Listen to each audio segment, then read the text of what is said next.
Kapaskuhan, hindi lang ang mga bata ang mayaman. Nariyan din ang mga handang mayaman sa kolesterol, kagaya ng lechon, hamon, chicharon at marami pang iba. Sa Pilipinas, parami ng parami ang mga taong nakararanas ng alta presyon. Katunayan, halos 37% ng mga Pilipino ang na-diagnose na may alta presyon sa bansa sa taong 2022 batay sa datos ng Cardiovascular Institute ng The Medical City. Kadalasan sa mga apektado ay ang mga matatanda sa edad na 40 to 60.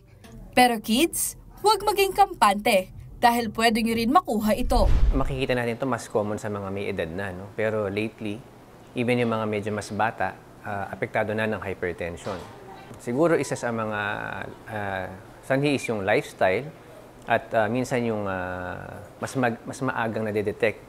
Si Ray Bravo, 60 years old, taong 2013 daw nang unang magkaroon siya ng alta presyon at simula noon ay naghinay-hinay na siya sa pagkaing bawal sa kanya.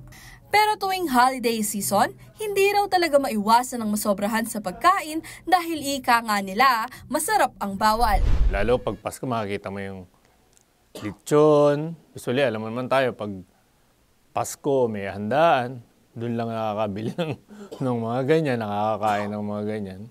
Ang mga sintomas na madalas niyang maranasan ay pagkahilo at pagsakit ng batok. Kaya naman palagi raw siyang may baon na gamot para dito.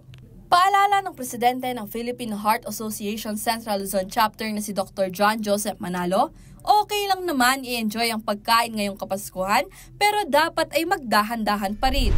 Basta ang unang importante is yung mga gamot nyo, huwag nyo kakalimutang inumin.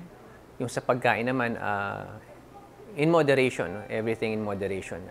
Gusto natin mag-enjoy pero ayaw rin natin mag-spend ng holiday sa hospitals. Iwiwas tayo sa mga medyo maalat na pagkain, especially kung may mga high blood.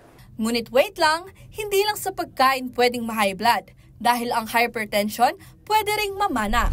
Ang hypertension specifically, 85% na sa lahi yan, namamana lang. No? So, kung meron kayong lahi ng high blood, maganda ma-check kayo ng doktor and then or mag-monitor kayo ng blood pressure and then umiwas kayo sa mga maalat na pagkain.